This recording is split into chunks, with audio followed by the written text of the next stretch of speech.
SBR explains to you how committed you are to a pot and helps you decide whether your hand is strong enough to play for all of the money and whether it is worthy to stack off with. Many post-flop mistakes stem from ignoring SBR, putting you in very difficult, avoidable situations. SBR helps simplify this decision-making process. SBR measures the effective stack relative to the pot after the flop. Effective stack being the lowest stack active in the pot. Indicates to you how many pot size bets remain. The SBR formula is effective stack divided by pot size. You should be calculating this immediately after the flop. SBR is important as it determines your commitment level to the pot. It should guide your stacking off decisions, helps you avoid overplaying any one pair hand or marginals, allows for better bet sizing and hand planning for future streets, such as sizing up for a pot size river jam. SBR ranges such as a low SBR of 0 to 3, very common in 3-bet pots and when you're short stacked in a tournament. One pair hands start to gain a lot of value, especially strong top pairs. Decisions are very straightforward, all in, fold. Often correct to commit with strong pairs, especially top pairs, unless horrific board for your hand versus your opponent's range, such as you got pocket jacks and the board comes queen, king, ace. Yes, you have what's it called? A gut shot, but probably not very good at those low SBR ranges where draws are not good because you're not really going to be able to see out that draw unless you have, like I said, a top pair and a draw, something like that. But top pair is what you really want to be looking for at those low SBR levels. When you start to move into your medium SBRs, so your 4 to 6s, very common in standard single raise pots, maybe even some 3-bet pots if it's very deep stack. Top pair is good, but not as automatic as those low SBR ranges. Requires a little bit more board texture awareness, such as range advantage versus your opponent's range. With more balanced play, GTO, all that type of stuff, being more necessary at this level.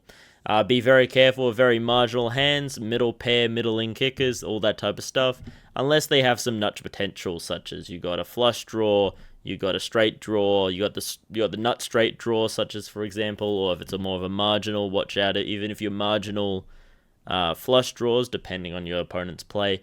This is what the type of more balanced play we're talking about.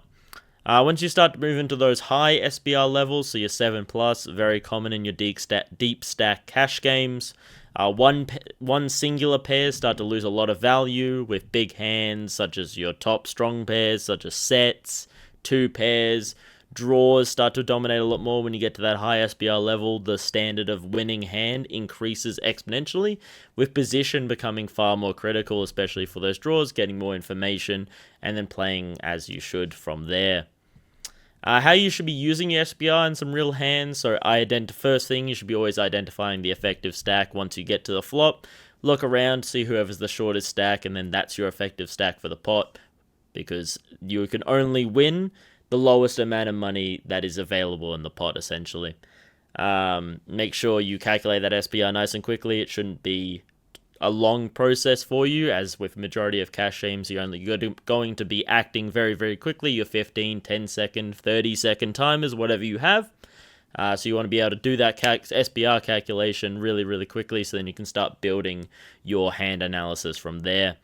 And then you should be using this, like I said beforehand, to guide whether or not you should be playing for stacks, controlling the pot, like downsizing a little bit, doing a little bit more pot control depending on your hand, depending on what the SBR is. Just because you have a really strong hand, such as like a top pair, if the SBR is higher than 7, you shouldn't be looking to get in all the stacks, you shouldn't be looking to play for all the money. And that should really determine your bet sizing in a lot of situations. So you should be thinking about SBR immediately after the flop, when facing some big bets or some raises, in your 3-bet pots, when stacks are deep or shallow, and when you're deciding how to commit to a pot.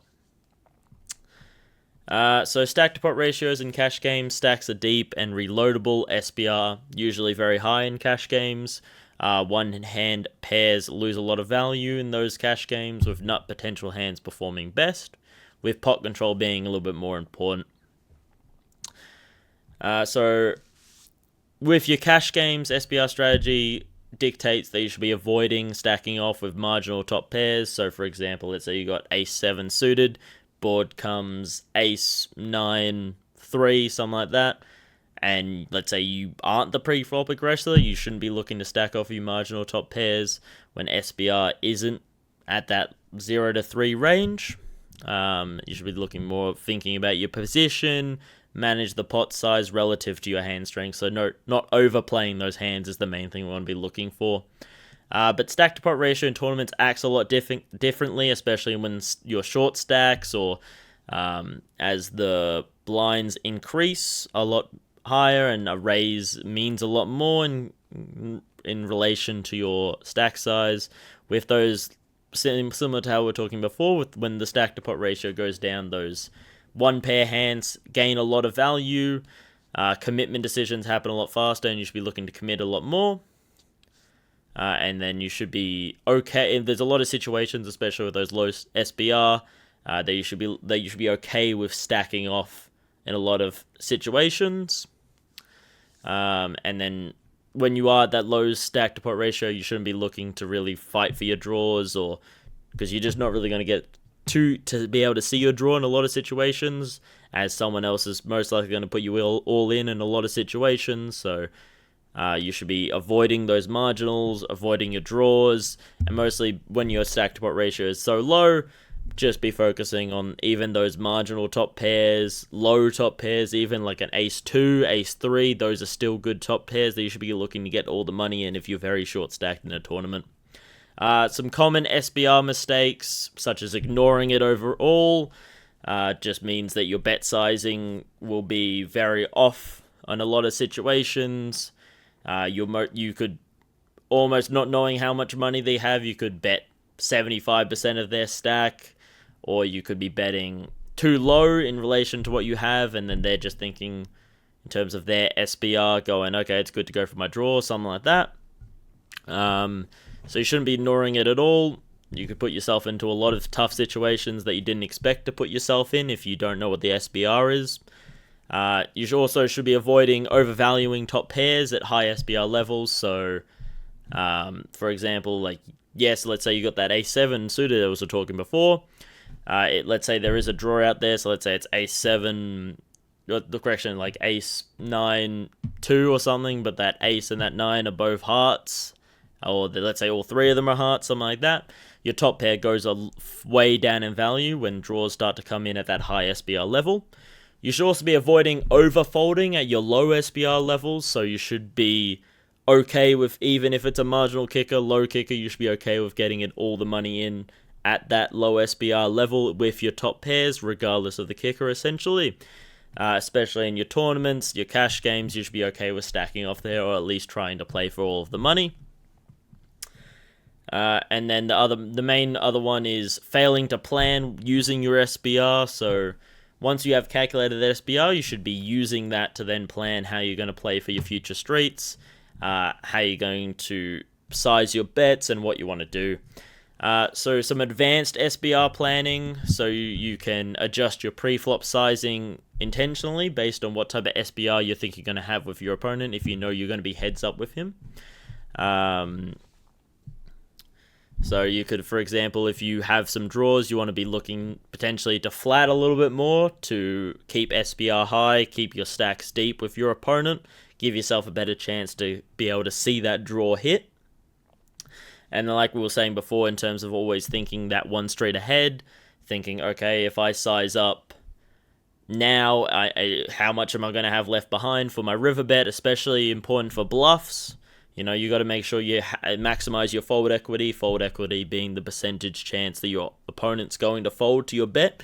So you want to be making sure that you're not putting yourself into a situation where you're trying to bluff with a hand and you've brought the SBR down to 1 or less than 1, and now you're all in essentially just means nothing to this opponent who might call you with a far wider range than if you had have left the SBR a little bit higher.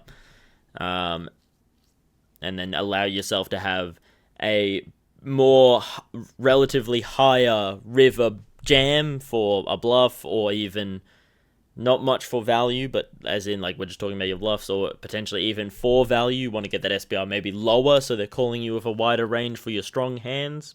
So that's what we're talking about in terms of thinking that one straight ahead. So yep, all the best. Use SPR, calculate it very, very quickly. I've left my personal code in the description that you can use for my SPR game. You can essentially run it on your command prompt, practice your SPR so that you can make those calculations nice and quick, so that for your very small action times, you don't spend a bunch of your time just thinking about your SPR calculation, so you can start to do your hand planning, hand analysis, and breaking down your hand, and then you can act accordingly based on your SPR calculation that you made straight away. Well, take care, have a good one, enjoy, and play well.